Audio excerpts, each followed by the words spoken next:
So dear students, करते हैं question number 41। Question number 41 कह रहा है a uniform rod of mass m moving with constant velocity v not. तो यहाँ पे आपके पास एक रॉड है, v नॉट वेलोसिटी से मूव कर रही है। यहाँ पे इस रीजन में मैग्नेटिक फील्ड लाइंस में जो आप देख सकते हो प्लेन के अंदर है, ठीक है ना, स्क्रीन के अंदर है। उनकी वैल्यूज़ है b, मैग्नेटिक फील्ड लाइन की वैल्यू है b स्ट्रेंथ की। The resistance of rod is r, इस रॉड का रेजिस्टेंस जो है वो स्मॉल r हमको गिवन है। The current flowing through r1 and r2। तो ये जो R1 और R2 है इसमें कितना करंट फ्लो हो रहा होगा ये अपन को पता लगाना है। इस रॉड की लेंथ भी अपन को L गिवन है। तो होगा क्या, जब ये रॉड ऐसे मूव कर रही होगी तो ये इन मैग्नेटिक फील्ड लाइंस को कट करेगी, क्योंकि मैग्नेटिक फील्ड लाइंस अंदर की तरफ है। रॉड ऐसे मूव करेगी तो ये मैग्नेटिक फील्ड लाइंस को कट करती हुई आगे निकलेगी, ठीक है ना। ये बात समझ में आई आपको। तो इसमें EMF इंड्यूस हो जाएगा। तो रॉड पे अपन को लगानी पड़ेगी एक बैटरी। बैटरी की पोलैरिटी कैसे लगाते हैं, राइट हैंड से V क्रॉस V वाला फॉर्मूला लगाएंगे, ठीक है ना। तो राइट हैंड से V क्रॉस V, वेलोसिटी इधर, मैग्नेटिक फील्ड नीचे। पाम को मैग्नेटिक फील्ड की तरफ पॉइंट करना है और फिंगर्स को वेलोसिटी की तरफ पॉइंट करना है। तो V अंदर की तरफ मैग्नेटिक फील्ड और ऊपर की तरफ थंब पॉइंट कर रहा है। जहाँ पे आपका थंब पॉइंट करता है वहाँ पे अपने बैटरी का पॉजिटिव टर्मिनल बना लेना है, ठीक है। तो ये आ जाएगा आपका बैटरी का पॉजिटिव टर्मिनल, नीचे आ जाएगा बैटरी का नेगेटिव टर्मिनल। तो बैटरी का EMF होगा BLV, ठीक है ना। तो बैटरी का EMF हो जाएगा आपके पास, B मैग्नेटिक फील्ड है, लिख देता हूँ मैं यहाँ पे, B मैग्नेटिक फील्ड है ना। तो E की वैल्यू क्या हो जाएगी आपके पास, E हो जाएगा B मैग्नेटिक फील्ड, L इसकी लेंथ है और V नॉट इसकी स्पीड है। तो ये बैटरी का EMF हो जाएगा, ठीक है। अब ये हमारे पास किसका क्वेश्चन बन गया, अब ये हमारे पास करंट इलेक्ट्रिसिटी का क्वेश्चन हो गया, ठीक है। अब इसमें कुछ भी EMI का नहीं रहा। अब देखो ये दोनों आपस में पैरेलल में है, तो पैरेलल में करंट इन्वर्स रेशियो में डिवाइड होता है। अगर आपने मेरी करंट इलेक्ट्रिसिटी की वीडियोस देखी हैं जिसमें मैंने सेक्शन ABCD सारे कर रखे हैं, तो उसमें मैंने आपको बार बार बताया कि पैरेलल में करंट कैसे डिवाइड होता है, इन्वर्स रेशियो में। अगर आपने वो वीडियोस नहीं देखी हैं तो जाके फोल्डर बनाओ, वहाँ की पूरी वीडियोस आके देखो, मज़ा आ जाएगा आपको। करंट इलेक्ट्रिसिटी एकदम बढ़िया से समझाया हुआ है। तो पैरेलल में करंट डिवाइड होता है इन्वर्स रेशियो में, ठीक है ना।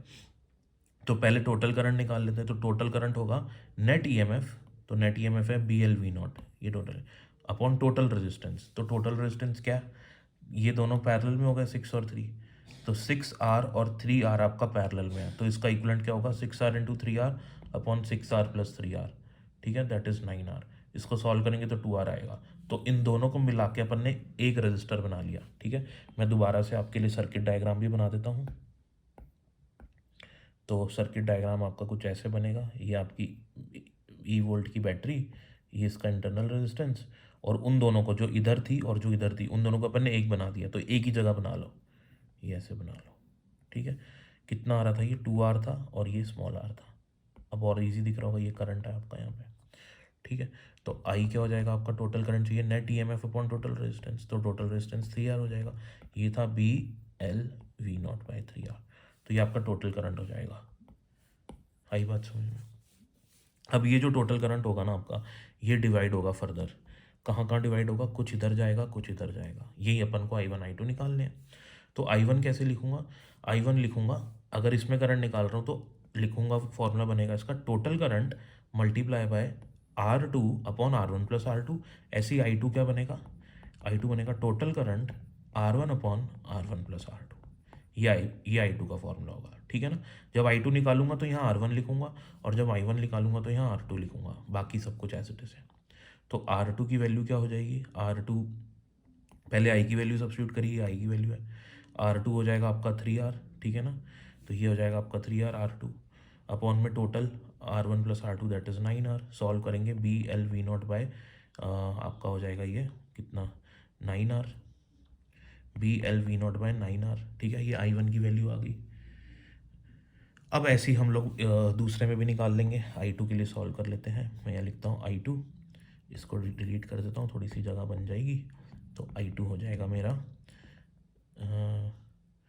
I into R1 upon R1 plus R2, and that is I is BLV not upon में 3R multiply by R1। R1 आएगा हमारा, ये R1 है, 6R अपॉन में 9R। तो ये अपना I1 आ गया, ये अपना I2 आ गया। इसको सॉल्व कर सकते हैं अपन फर्दर, और टोटल करंट भी अपना निकल गया। तो तीनों चीज़ें पूछी हुई अपन से, तो अपना जो सेकंड ऑप्शन है वो सही हो जाएगा. So this is the way to solve this question.